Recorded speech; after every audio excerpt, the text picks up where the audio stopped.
learned that patience is only needed when there's resistance, and there was a lot of resistance. What was my resistance? My resistance was my worthiness and my belief that I could actually do it. Hello, beautiful beings. Welcome to my podcast/video. Here we're all about taking accountability for our lives and responsibility for our well-being. We're going to be tapping into our subconsciousness and tuning into being the best version of ourselves. Okay, let's do this. To live a happy life, it's all about finding the path of least resistance. Oof. Thank you, Abraham Hicks. That woman has literally changed my life. Why am I here? What am I doing? Not sure really, no. I've just found myself here. It's a new journey for me too. I feel that I have been through a lot. There's a lot that I want to talk about, a lot that I want to share. I want to reflect back on this one day, see how much I've grown, but ultimately I want to share what I've been through, my tips and tricks, what I've learned to help you. When we are on the path of least resistance, we are more aligned and we are more grounded. We're more tuned into being the best version of ourselves, and we are in the receiving mode of attracting. That's the goal here, okay? Not trying so hard, not chasing, not pushing, not being in the stigmatism of our generation of having to hustle and work so hard and fucking getting yourself into the ground and into the floor and like sick all the time because wow, I'm getting really worked up. I can tell you my last 5 years, like my journey to get here, specifically the last 2 years, thanks COVID, I am finally at a point where I'm sort of so far on the other end of the spectrum. I'm like, am I doing enough? Things are happening, really good things are happening and coming my way, but I'm not trying so hard anymore. What? Who knew? Okay, not me. Because I created such a obsessive mindset and such an unhealthy relationship with myself and the people around me and my surroundings, and I was just so goddamn unhappy. Okay, so today we're going to be talking about the do it with passion or not at all mindset, and why that's so goddamn not true. I mean, hey, look, you do need to do things with passion. There does need to be that excitement and alignment within you, but sometimes it's just not the right time for you to do things. If I look back and reflect on my journey the last 5 years, it took me so long to get to a point where I actually started chasing my dreams. I'm an actor and I'm going to do a little bit of a rundown. High school was really shit for me. It definitely embedded some really negative self-beliefs in myself, which painted the next couple of years.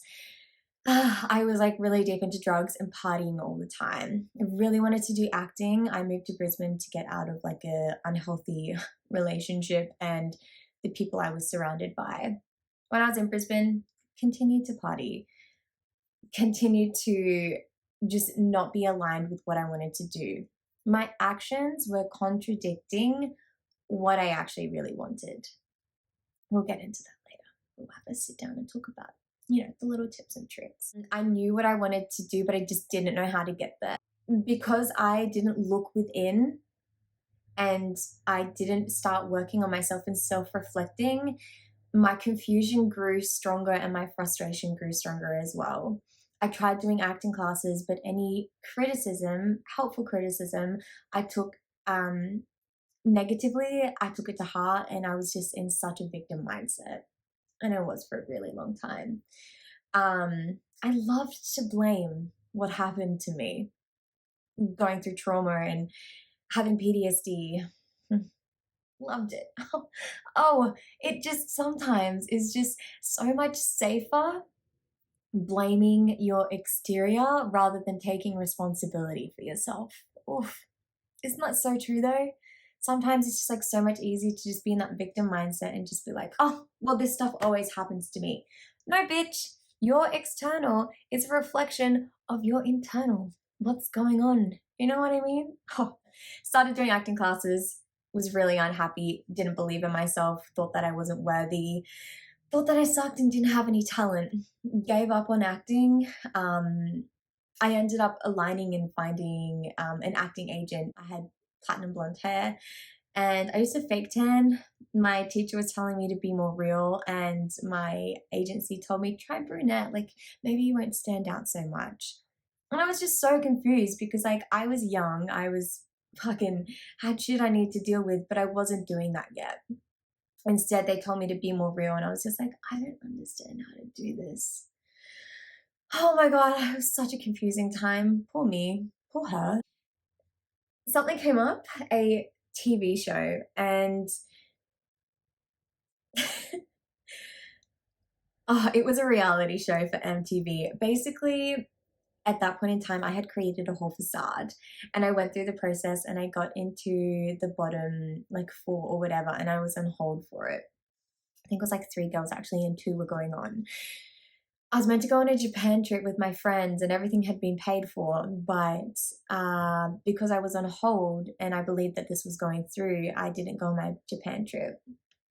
And I remember them just being really flaky and like it just wasn't happening. Like no one was responding to me. There was no confirmation. We had signed all the paperwork and they had even gone through all my social media and I had to delete so many things, like using the word. The resistance was so there, but I wanted it so badly because I just wanted proof that I could do something and be someone. It's so sad because at that point in time, I just needed validation. It didn't end up going through, fuck, because it was like the Australian version of Geordie Shore or whatever. It was really confusing though because Geordie Shore actually ended up coming to the Gold Coast and there were some people that were cast to be on that. And when I saw that, I was just like, butt hurt. The lesson of that though was that I acted my whole way through that as a completely different person.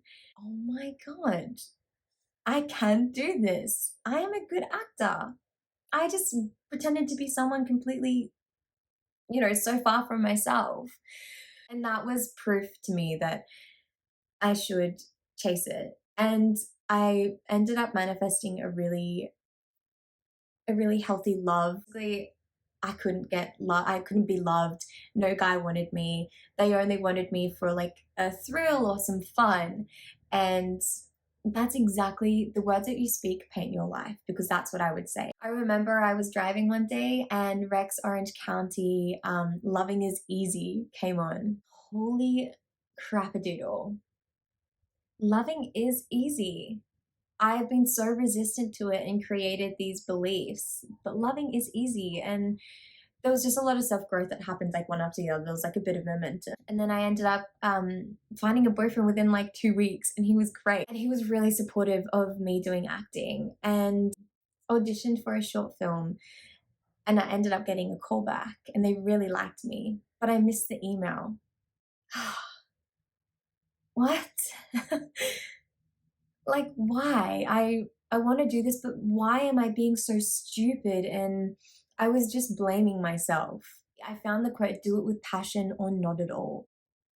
Holy crap. Yeah, if I really want to be an actor and I really want to do this, then shit's got to change, man. And then that short film happened. I was just so frustrated because I was just like, oh, why am I not like getting this? When I started doing acting classes again, the self growth and the reflection and the realizations that I was having about myself was just like out of this world. If acting has taught me anything and done anything for me in this lifetime, it's further connecting with myself and others. And that's why I truly love it so much.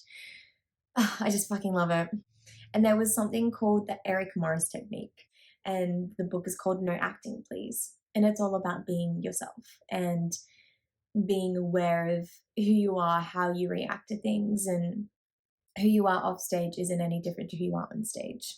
And one of the biggest things that I learned was personal inventory. It's an exercise where you basically, I'll further explain, just tune into who you are and you become self aware. Something really traumatic ended up happening and I ended up losing someone. And that just sent me on like an even more spiral forward of obsession and trying so hard and coming off with a desperate energy, because when you're not aligned, if you truly believe that something is going to happen for you, there isn't so much resistance and there isn't that desperation drive. And I ended up moving to Sydney mid COVID. I ended up leaving that relationship because I felt it wasn't serving me any longer, because he still wanted to go out and party and was in that scene, in that group. And I was just like, there's no way that I'm going to grow and move forward if I'm still around these people. So I had to make really tough and hard actions and decisions. And it was really hard to like get to the bottom of everything that was going on and why I was doing these things, but it felt right. Okay. Like it was tough, but it felt right. Moved to Sydney.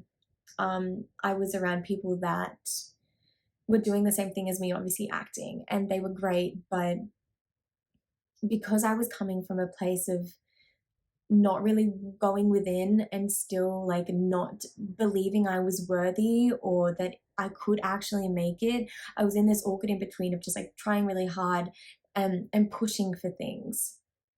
It's definitely one thing that I've learned in life is I definitely get very pushy and I will want to make something work. And if it's not working, I don't take the signs. And it's not working for a reason, right? Like, if something isn't meant for you, then there's going to be so much resistance and it's not going to work. I remember I ended up getting a role in a lead in a film, and it ended up falling through because of COVID. Whew, that sent me on a downward spiral. Became really depressed from that, and I was just like, why? Like, I've been working so hard and just like blah blah blah, because I didn't believe it was going to happen. I was just grabbing onto every little thing that I had just as proof. Patience isn't necessary if there is resistance. And I've only just learned that recently. Okay. I've only just learned that recently. The next like year was the same.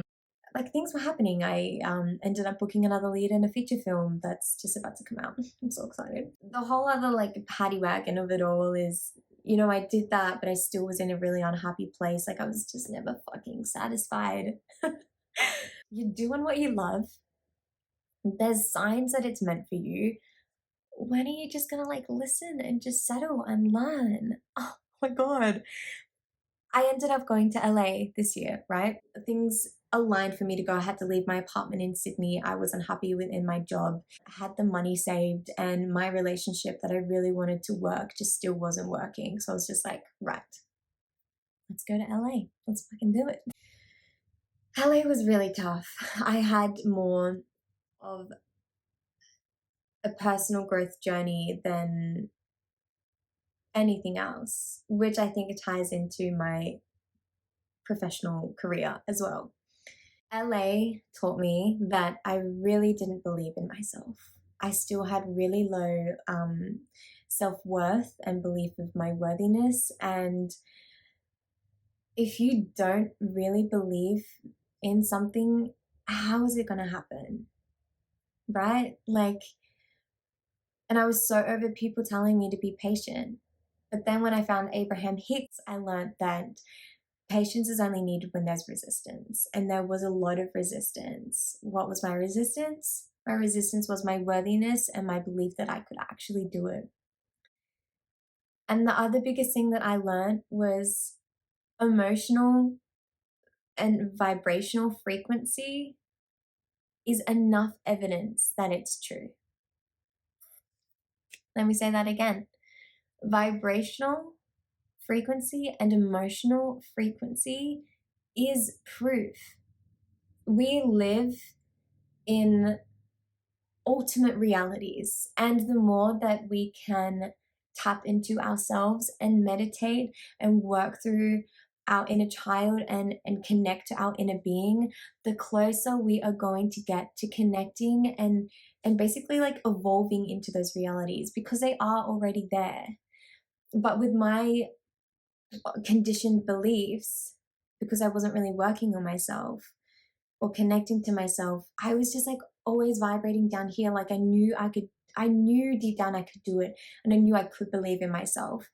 But I really had to learn that I was on a low frequency, vibrational and emotional evidence is enough. And the more that I believed in this, the more I started attracting that. I don't know, does that make sense? I started meditating every day. Beginning middle of last year, I started meditating, and it wasn't probably until October that I meditated straight for like 30 days. And I really started seeing the change and the difference. But it wasn't until LA and coming back that I really, really realized that my conditioned self beliefs were really painting my life. My internal was painting my external. And I still have a lot of growth and realizations to do. But I've learned that I don't have to try so hard anymore. I don't need to push. I don't need to like strive so much. Like it's great. It's 100% great. 100% believe you need to have goals. But these 5 steps that I have figured out and learned on my way have definitely helped me just enjoy my life so much more. And girl, that is what we are about. It's about enjoying life and not being so focused on the end picture. Okay, tips, tricks, 5 steps. Let's go. So, step number 1 is, how are my actions contradicting my dream or where I want to be? List down 5 things, more if you want, but really self reflect and see, what are you doing right now that would be stopping you or not aligning you with your true self? For me, it was like going out and partying all the time and like smoking and, like just being around people. Um, like we mentioned, the people that you are around is a massive influence in who you are and the actions that you're going to be taking. So think about that. Number 2 is, what steps can I take or what can I do differently to get myself there? We're basically goal setting. So if you want to write down your goal, and then underneath that, do the steps that you can take to get there. And I highly stress with this to visualize, okay? Joe Dispenza explains it in a really great way, but if you visualize yourself already in that situation, your body doesn't know the difference of it not being in the present moment. So if you are feeling the emotions of that situation happening or you doing that task, then it's more likely to happen because your body is experiencing it. So you will attract that to happen, or you will feel that it's much easier. Yeah. Is it looking for classes, or is it taking that pottery class? Is it going to that gym and seeing how this personal trainer does their thing, or like, I don't know, there's so many different things, just what can you do? What steps? Okay. I'm not here to figure it out for you, Number 3 is something that helped me really become self-aware and sort of kick-started my journey like a couple years ago of getting to where I am today. Okay, it wasn't like the big light bulb moment, but personal inventory. It's a weird acting exercise, but I really, really think that everyone can benefit from it. Basically, you do it with yourself. You don't need anyone. You can do it while you're driving. And it's just to become aware of yourself and start taking responsibility and accountability, becoming aware of how you're feeling in that moment. And because ultimately, if you have a negative thought and you attach to that, you're just going to spiral. So, personal inventory goes like this: how am I feeling? I'm feeling excited to be sharing this. How am I feeling? I'm feeling distracted by the leaves blowing outside. How am I feeling? I'm feeling a little nervous now. And basically, you just keep doing that. So you go, how am I feeling? And you can acknowledge any sights that you see, anything that you smell or hear, like if you're distracted or something like that. And it's really just to connect with yourself. Tip number 4, self-regulate, girl. meditate, EFT tapping, journaling, really start connecting with yourself. You can't get to where you want to be if you are not aligned with what you really want, okay?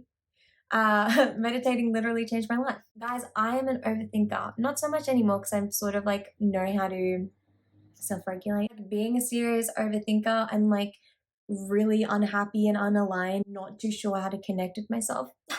A recipe for disaster. You know what I mean? We're here now. Yeah, self-regulating, meditating, EFT tapping has been a new thing that I've really been diving into. It's really fun. But yeah, journaling, going for a walk. If you feel like you fucking need to get outside, oh, it's just so frustrating when people don't give themselves the time, but you can scroll on Instagram for like a fucking hour. Get the fuck up, sis. Put some headphones on, go outside for a walk, get in nature, connect with yourself. Stop overstimulating yourself that you're so going to become so much more unaware of how you're feeling, and how you're feeling is creating your outside life. Oh my God, it's a spiral. What? Who knew? Oh. Oh, get the fuck outside. Sit down and fucking meditate. Give yourself that 10 minutes. They say 15 minutes is the best, but start small. Start meditating for 3 minutes every day if you fucking need to. Just do it. Stop making excuses, okay? I used to, okay? I understand. But get the fuck up, okay? Step number 5, you're not gonna believe it. Let it all go. The car goes wild, okay? Let it go. You've done the work. You've sat down. You've had those visions. You know where you want to be. Let it have time to manifest. You don't need to push so hard. But the one thing that you do need to do is connect with yourself. Connect with your inner being. There's rocks. Right, you want to be here. You're here. There's fucking mountains, okay? Your road is going to be so rocky. You'll probably get there, but it's going to be fucking painful. It's going to be hard. It's going to be so much more work, okay? But if you work on yourself and you self-regulate and you meditate and you self-reflect, oof, that path is going to be so much more sweeter and so much easier. It's probably going to take you way less time. Oh my God, if I knew this stuff like a couple years ago, oh my God, you know, my life just would have been so much easier. That's why I'm here. And that's why I'm sharing this. And I hope that you can take something away. And I hope I made sense. My God, I do ramble, but this was fun. So much fun. I'm going to do this again. So much more that I want to talk about. Some recommendations. The meditation app that I used that pretty much kickstarted my journey was called the Balance app. I know that they were doing a year free because of COVID and mental health. Thank you, Balance, for doing that. I really appreciate that.